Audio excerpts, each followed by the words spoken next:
story you are about to hear is true. Only the names have been changed to protect the innocent. Fatima Cigarettes, best of all long cigarettes, brings you Dragnet.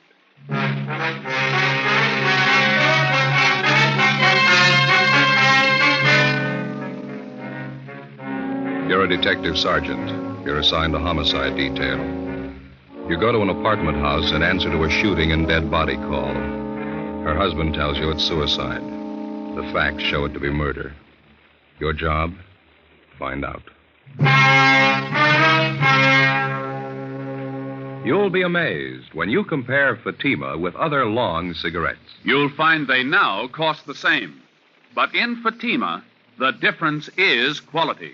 You see, Fatima is the quality king-size cigarette because it contains the finest domestic and Turkish tobaccos superbly blended. And Fatima is extra mild, with a much different, much better flavor and aroma than any other long cigarette. So compare Fatima yourself. Fatimas now cost the same as other long cigarettes, but your first puff will tell you... Ah, that's different. Yes, in Fatima, the difference is quality. Ask your dealer for Fatima, the quality king-size cigarette. Best of all long cigarettes. Start enjoying Fatima tomorrow.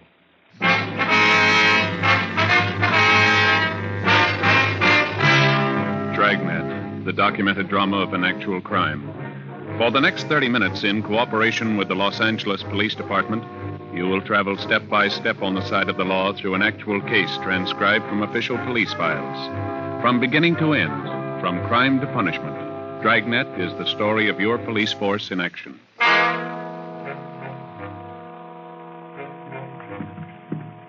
It was Sunday, March 9th. It was windy in Los Angeles. We were working the day watch out of homicide detail. My partner's Ben Romero. The boss is Thad Brown, chief of detectives. My name's Friday. It was 4:35 p.m. when we got to the first floor of the Kelsey Apartment Hotel. Apartment 112. Hi, Joe. Ben. Hi, Harry. How are you? What have you got here? A woman's dead, shot through the right temple with a .45 automatic. Husband claims it's suicide. What's the name? Mr. and Mrs. Andrew Robertson. Wife's name was Marie. That's Mr. Robertson right over here. Has the crime lab been called? About 2 minutes ago. Fine. Mr. Robertson, this is Sergeant Romero, Sergeant Friday. How do you do? How are you, sir? Have you questioned Mr. Robertson? No, not yet. Mr. Robertson, do you want to tell us what happened here? I'd just gotten back from the corner grocery store. My wife and I had a little argument going. It started before I left for the store, and it was still on when I got back. I see. She was fixing chicken fried steaks for dinner, putting the flour on them. We had a few more words, and I went over and sat on the Davenport right where I am now. Mm-hmm. She was standing there in the doorway to the kitchen. She said something that set me off, and I guess I got pretty mad and said a few things. Then she went back over to that little nightstand there by the door to the kitchen. That one right there? Yeah, that's it. That's where I keep my Army automatic. She pulled it out of the drawer and backed up into the kitchen. She put the gun to her head and said, "This'll put an end to the argument once and for all." I yelled at her and tried to stop her, but I was too late. She pulled the trigger and fell right there where she is. What'd you do then? I went upstairs to Ted Carlton's place. He lives in 212 right above us. We don't have a phone here. I asked him to call the police and send for an ambulance. Did you go over to see how badly your wife was shot? Yeah, I forgot to tell you. The minute she fired, I rushed right over to her, but I was too late. She was dead. Now, did you touch anything in here, move anything at all? No, sir, not a thing. I've been sitting here ever since I got back down from Ted's room upstairs. I see. Joe. Yeah? Empty cartridge casing here on the floor. Yeah. When Jones gets here, we'll measure the distance. Just a minute. We can put this saucer over till the crime lab gets here. All right. Riley. All right. Crime lab's here Friday. Lee Jones. Oh, hi, Lee. Hello, Joe. Ben? Hi, Lee. Fremont, would you mind taking Mr. Robertson downtown? We'll be right down as soon as we finish up here. Right, Joe. See you later. Thanks a lot, Harry. Let's go. What do we got here? Shot through the right temple. Husband claimed suicide. Mm-hmm. What's under the saucer? Empty casing. Looks like she was flouring meat, huh? That's what the husband says, yeah. It's probably what that is in the barrel of the automatic there. Yeah, we noticed that. Wastebasket's sure full, isn't it? Yeah? Right tempo, huh? 45 automatic. Yeah. If she shot herself in the kitchen, how do you figure the empty casing got out there in the living room? Position of the body doesn't warrant that. That'll be Ed McGill, the photographer. Come in. Friday? Oh, Ed? How are you, Ed? Well, what you want to shoot? Why don't you get an overall of the room first and grab one in the kitchen there? All right.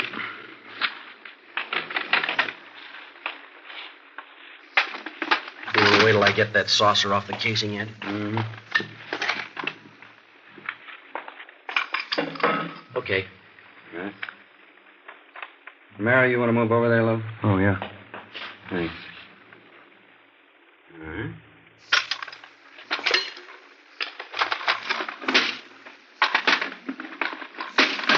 Now, you want the kitchen? Right from where you are now is good. We can get out of your way here. Okay, this is fine.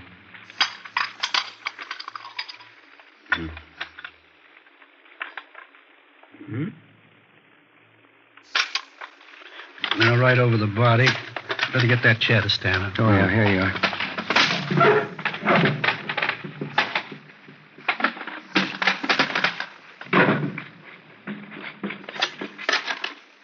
Not much room to work in here. Can you get it all in there?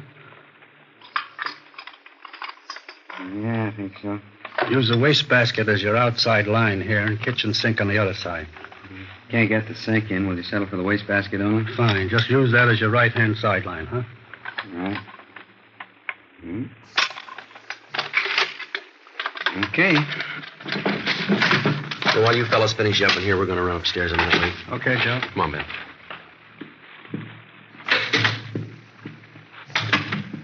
Where do you want to go first? 212? Well, that's this Ted Carlton Robertson mentioned in it. Yeah, the fellow who's supposed to have called in for him. All right, yeah. Here it is, right at the head of the stairs. Yes? Police officers. You're Mr. Carlton? Yes, that's right. Come in. Thank you very much. This is an awful thing, isn't it? Yes, sir.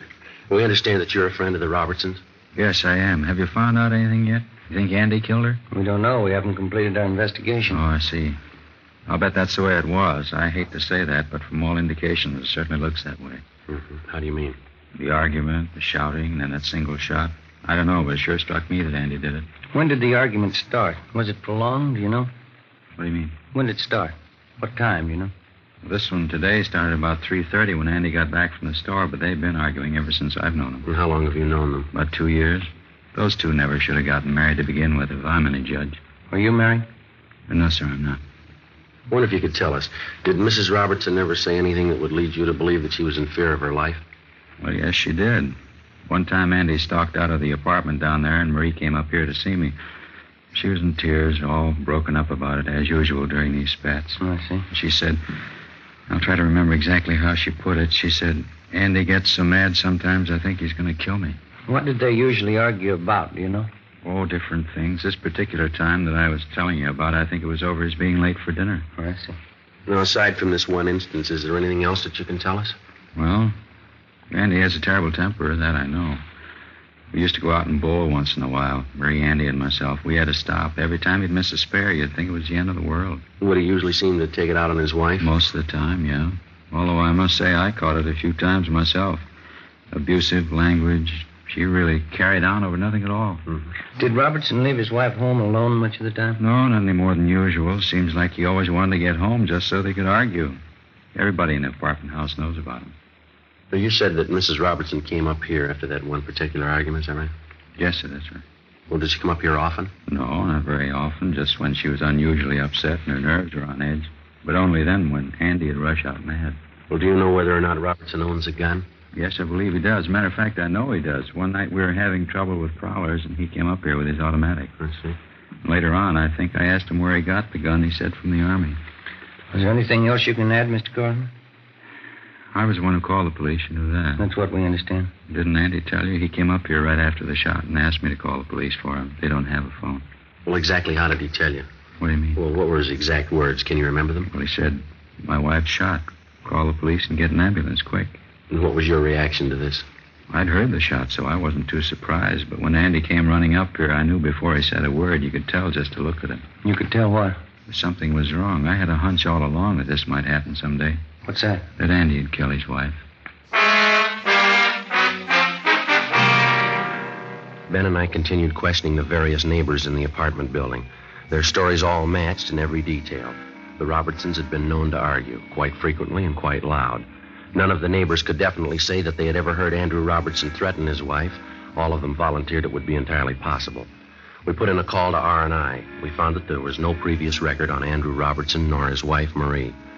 Before Lee Jones had finished his investigation, latent fingerprint men had arrived, and the men from the coroner's office were standing by for removal of the body. We canvassed the neighborhood and checked with the various merchants in the area. They could shed no further light on the death of Marie Robertson. The coroner removed the body from apartment 112, and Lee Jones continued with his investigation. Ben and I returned downtown for further interrogation of the suspect. Everything I've told you was the truth. Would you mind going over it just once more? All right. We had our quarrels and arguments, and I guess some of them were pretty bad, but I'd never do a thing like this to Marie. Well, you don't seem very upset about all this, Robertson.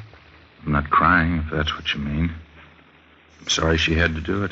Tried to stop her, but there was nothing I could do. Well, you seem to be taking all this pretty well under the circumstances. I don't know if I can explain how I feel about it. You see, Marie and I weren't too happy the past couple of years. We've been married 8 years, and I guess from the start we never could hit it off. Did you used to argue quite a bit? No, not at first we didn't. It just seemed that we've drifted apart the last couple of years. We seemed to fight all the time over nothing at all. I honestly believe we fell out of love. Well, would you mind telling us again exactly what happened this afternoon? First of all, I got up. I always liked to sleep on Sundays. She asked me to go to the store. That started the argument. She knows I don't like to go shopping, but it seemed like she was always forgetting something, and I'd have to go. Mm-hmm. When I got back from the store, she was making chicken fried steaks for dinner. Mm-hmm. She was putting flour on the meat. We argued back and forth for a minute, and then she stepped into the living room. I went over and sat on the Davenport. All right, go on. We had a few more words, and she went over to the small nightstand by the kitchen door and took out my Army automatic that I kept in there. She backed up into the kitchen and pointed the gun at her head. Here. She said this will end the argument once and for all. As I said, I was on the Davenport about 12 feet away from her. I yelled at her. What'd you say? I said, Marie, put that gun down. It's loaded. Before I could reach her, she pulled the trigger. Then what'd you do? I rushed over to her, but it was too late. She was dead. Mm-hmm. What happened then? We don't have a phone, so I rushed upstairs to the apartment right over us, Ted Carlton's. I asked him to phone for the police and the ambulance. Did you tell Carlton about your wife? Yes, I did. I told him she'd been shot. Then where'd you go? So, just like I told you, out of the apartment, I went back downstairs and waited in the living room for you people to get there. Did you go near your wife's body? No, I did not. Did you always keep that gun loaded? Yes, I did. I always kept it loaded and actuated, with a shell in the chamber, but I kept the safety lock on. Marie knew how to operate the gun because I showed her for when I was out late. Mm-hmm. She wasn't strong enough to actuate it, but she could work the safety. Did your wife ever try to commit suicide before? Not to my knowledge. Mr. Robertson, you sure that everything you've told us is the truth? It's the absolute truth, every word of it. Well, sir, here's the way it looks to us. We think you killed your wife. I didn't. Let us lay out a few things for you. We talked to your friends and neighbors in the apartment house. We have people who will testify to the fact that your wife was afraid that you might kill her. She told one man that. It isn't true. I don't know what she may have told somebody, but I didn't kill her. It's a known fact throughout the entire apartment building that you and your wife had violent quarrels. The kind of arguments, from all reports, that could easily lead to something like this. I told you we argued, but I didn't kill Marie. I couldn't do a thing like that. Mr. Robertson, we've made a preliminary investigation of your apartment. You say your wife killed herself. Let me show you some of the flaws in your story here. All I can say is what I've told you is the truth. I didn't kill her. Now, you told us that your wife went to the nightstand and got the gun. That's right. How did she pick up the automatic? How do you mean? Well, how'd she take it from the drawer? Like anyone would pick up a gun? By the butt? She picked it up like anybody would who was going to use it. You're sure about that? Positive. She didn't touch anything but the butt. Well, she had part of her hand on the trigger. Well, we know that, but she didn't touch any other part of the weapon. She did not. She didn't have time. Well, then how do you account for the fact that we found traces of flour on the barrel of the gun? Well, sure, she was flouring meat. Well, how did the flour get on the barrel? I don't know. Well, isn't it true that when you approached her with the automatic pointed at her, she tried to ward off the shot with her hand? Now, isn't that how the flour got on that barrel? That isn't true. Now, you said your wife was putting flour on some steaks. That's right. How do you account for the fact that we didn't find any flour on the butt of the gun where it belonged? Or on the drawer of the nightstand, where you say she first picked up the automatic? Well, I can't answer that. I don't know what all this means. Well, it means that unless you've got some kind of explanation, we have to assume that you're lying, that you killed your wife. I don't know how to explain all these things, but I didn't kill her. Mr. Robertson, you say you were an Army man. Isn't that what you told us out at the apartment? Yes, I was a sergeant in the Army during the last war. What outfit were you in? I was an instructor in sidearm weapons at Santa Ana Army Air Base. Then you'd be somewhat of an authority on the Colt .45 caliber automatic pistol, wouldn't you? I guess I would, yeah. That was one of the weapons I instructed in. You'd know all about the system of ejection employed by the Colt Company on their .45 automatic. Yes, I would. The empty casing ejects to the right, up and back. Is that correct? Yeah, that's right. In other words, if you were pointing a .45 at me and you pulled the trigger, the empty casing would eject to your right, up, and fall on the floor to the rear on your right side. Is that right? Yeah, that's where it would end up. You still maintain that your wife shot herself? Yes, I do. Where was she standing when she pulled the trigger? As I told you before, in the kitchen. How was she standing? What do you mean? Which way was she facing? Well, let's see. Facing me. Yeah, that's right, in the kitchen with her back to the sink, facing out toward me. And where were you? On the Davenport in the living room, facing her. Now, bearing in mind what we've already discussed and agreed upon concerning the ejection system of a .45, how do you account for the fact that the empty casing was found in the living room, 6 feet and 4 inches from the kitchen? Well, let's see. I'll figure it for you. The empty casing should have been found on the floor of the kitchen, somewhere to the right and rear of your wife. Isn't that about it? I don't understand. Why are you trying to prove me guilty? I've told you, and I swear to you, I didn't kill my wife. Well, it'd be a physical impossibility for that empty casing to have landed anywhere but in the kitchen if your wife had pulled the trigger of that automatic. Now, how about that? What can I say? Please believe what I'm telling you. I didn't do it. Not according to the evidence. I don't understand any of this. Well, here's the way we've got it reconstructed. You had a quarrel. You got the gun. You met your wife at the doorway to the kitchen. You pointed the gun at her. She tried to ward it off with her left hand, leaving flour on the barrel of the gun. You fired, and the casing was thrown up and back to the right, where it landed on the rug of the living room. The testimony of the neighbors, the flour on your wife's hand, the position of the empty casing. Robertson, you're it. I don't know why all these things are the way you say they are. Well, we do. We don't believe your wife committed suicide. You think about it. Come on, Ben. Yeah.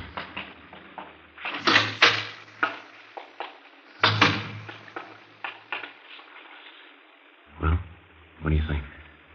Evidence we've got so far has got him tabbed. Yeah.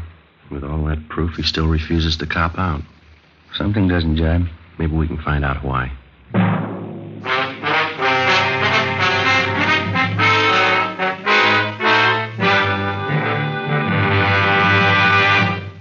You are listening to Dragnet. From beginning to end, Dragnet is the authentic story of your police force in action. Now, from beginning to end, the Fatima story. Actual convincing proof that in Fatima, the difference is quality. Quality of tobaccos. The finest domestic and Turkish varieties, extra mild and superbly blended to give you a much different, much better flavor and aroma. Quality of manufacture. Smooth, round, perfect cigarettes, rolled in the finest paper money can buy. Manufactured in the newest and most modern of all cigarette factories. Quality, even to the appearance of the bright, clean, golden yellow package, carefully wrapped and sealed to bring you Fatima's rich, fresh, extra mild flavor. Because of its quality, its extra mildness, its better flavor and aroma, more long cigarette smokers are now insisting on Fatima than ever before. So if you smoke a long cigarette, compare Fatima. You'll find they now cost the same. But your first puff will tell you... Ah, that's different. Yes, in Fatima, the difference is quality. Insist on Fatima. start enjoying the quality king-size cigarette, Fatima. Best of all, long cigarettes.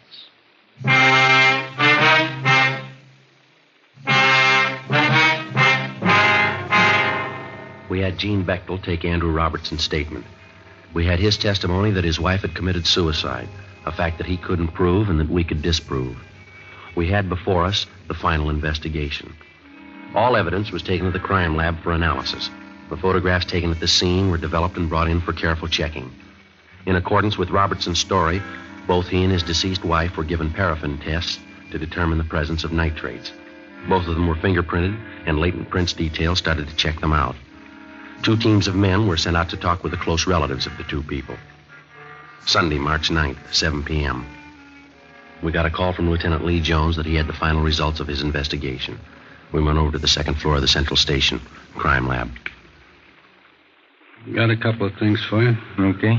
How'd you make out with Robertson? Well, he insists that it was suicide. What's your ID on it? Let me show you what we got. All right.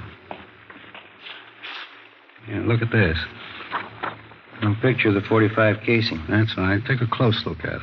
Right here in particular. See? Yeah. You notice this one edge is a little crimped here? Yeah, ejector marks. No, here are your ejector marks up here, see? This crimping is something entirely different. What is it?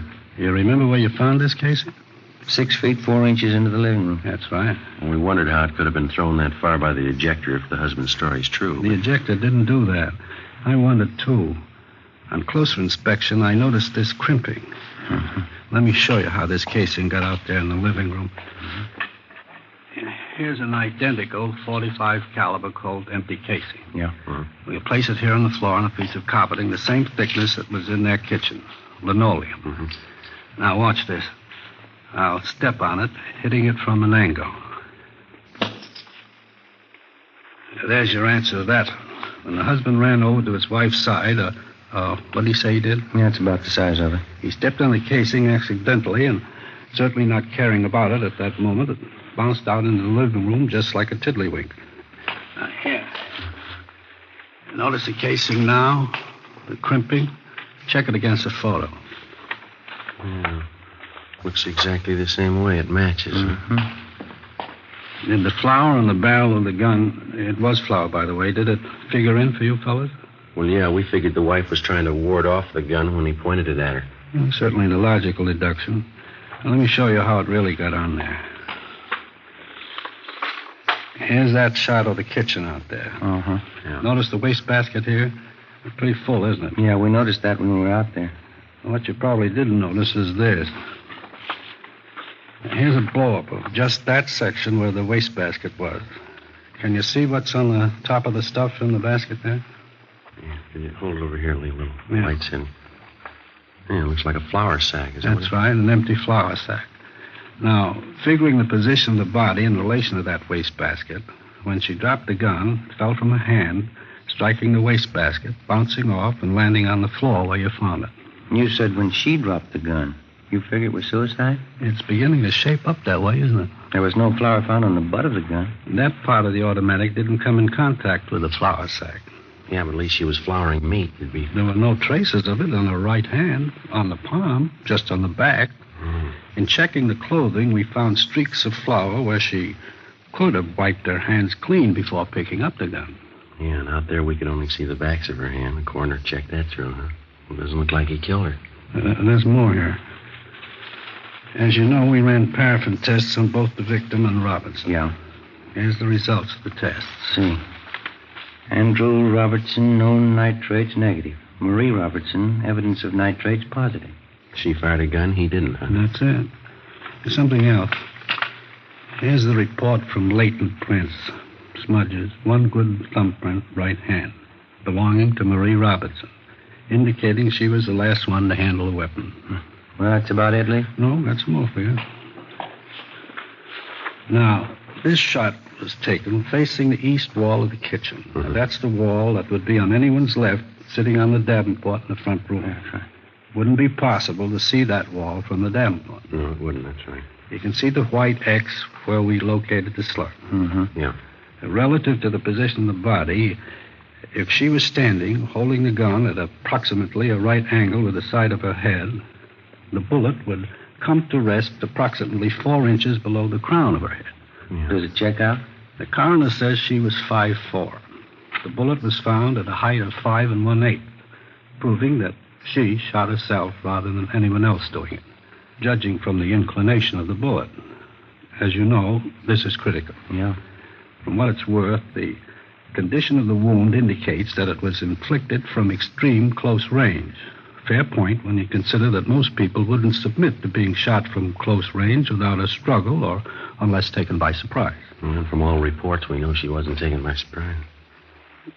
Well, that's it, fellas. That's all we have. Well, thanks, Lee. It's sure enough. Crime Lab, Jones. Yeah, right here. Just a minute. Either one of you. All right, Lee, I'll get it, huh? Thanks. Friday. Oh, hi, Harry. You did, huh? What's that? Mm-hmm. Yeah. Do you have the letter with you? It does, huh? Yeah? Yeah, right, Harry. Thank you very much. Bye. Harry Fremont. He just left Marie Robertson's mother. What'd she have to say? Well, Fremont says she gave him a letter. He's on his way in with it now. It was written by Marie Robertson. Says something about taking her own life. Her mother says that the husband couldn't have done it. Says the daughter's shown indication in the past of wanting to take her own life. Well, not about cinches it. Makes you feel kind of good, doesn't it? Yeah. Finding a man clear on a charge instead of having to hang him up. Come on, Ben. Right. Where you headed? Back across the street. Wait till I get my coat. I'll go with you. What for? I want to see him, too, when you tell him.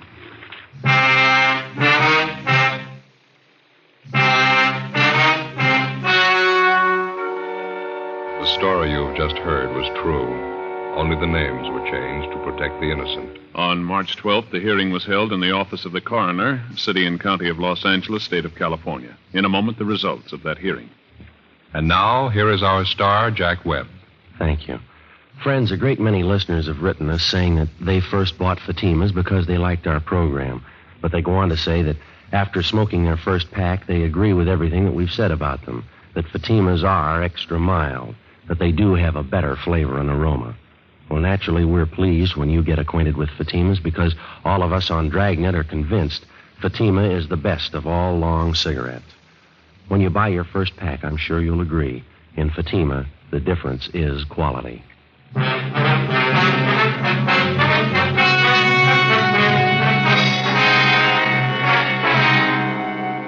Andrew William Robertson was immediately released from custody. A 510 form was made out, exonerating him from any complicity in the death of his wife. Ladies and gentlemen, Mr. James M. Fox, president of the Southern California chapter of the Mystery Writers of America. The Edgar Allan Poe Awards of the Mystery Writers of America are made each year for outstanding contributions in the field of mystery. This year, by a nationwide vote of 300 professional mystery writers, the radio award goes to Dragnet for consistent excellence in the use of the medium in the best traditions of our craft.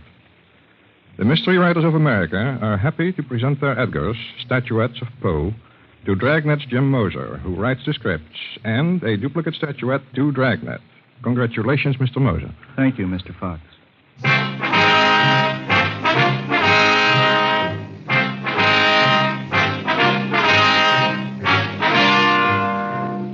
You have just heard Dragnet, a series of authentic cases from official files. Technical advice comes from the Office of Chief of Police W.H. Parker, Los Angeles Police Department.